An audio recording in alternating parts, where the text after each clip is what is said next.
কর্মদয়াল পরম প্রেমময় শ্রী শ্রী ঠাকুরের শ্রীরাঙারাত শ্রীচরণে আমার শতকোটি প্রণাম। সকলকে আমার আনন্দিত জয়গুরু। ঠাকুর আমাদের মায়েদের ওপরে বড় দায়িত্ব দিয়েছেন।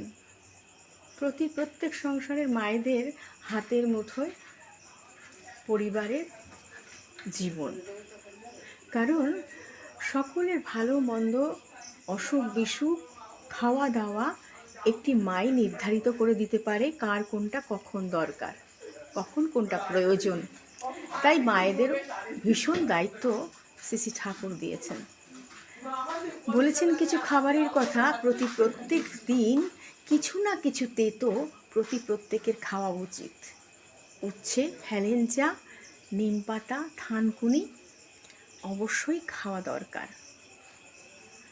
সুসিদ্ধ ডাল, তিল বাটা আর বাদাম বাটা শরীরের পক্ষে ভীষণ ভালো।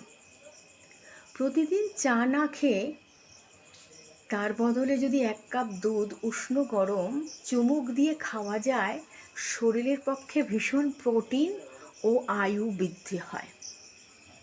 চালের জল না ফেলে দিয়ে সেটি দিয়ে যদি রান্না করা যায়, তার মধ্যে আমাদের প্রোটিন আছে।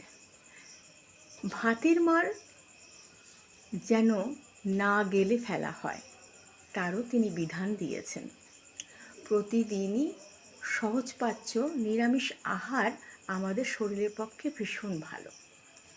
তরকারিতে নুন দিয়ে কষানোর কথা তিনি বলেছেন না দিতে। তরকারি নামানোর আগে যেন সেই নুন দেওয়া হয়, তাহলে তরকারির নিজস্ব যে নুনটা সেটা নির্মূল হয়ে যায়। তরকারির মধ্যে যদি মিষ্টি দেওয়া হয়, তরকারির যে নিজস্ব সুগার আছে সেটি নষ্ট হয়ে যায়। ঠাকুর আমাদের অনেক বিধানের মধ্যে দিয়ে আমাদের শরীরটাকে সুস্থ রাখার জন্য বলেছেন।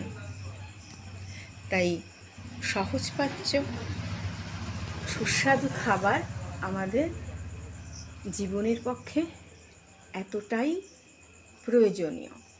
শ্রী শ্রী বরদা বলেছেন, অল্প খাওয়া শরীরের পক্ষে ভীষণ ভালো।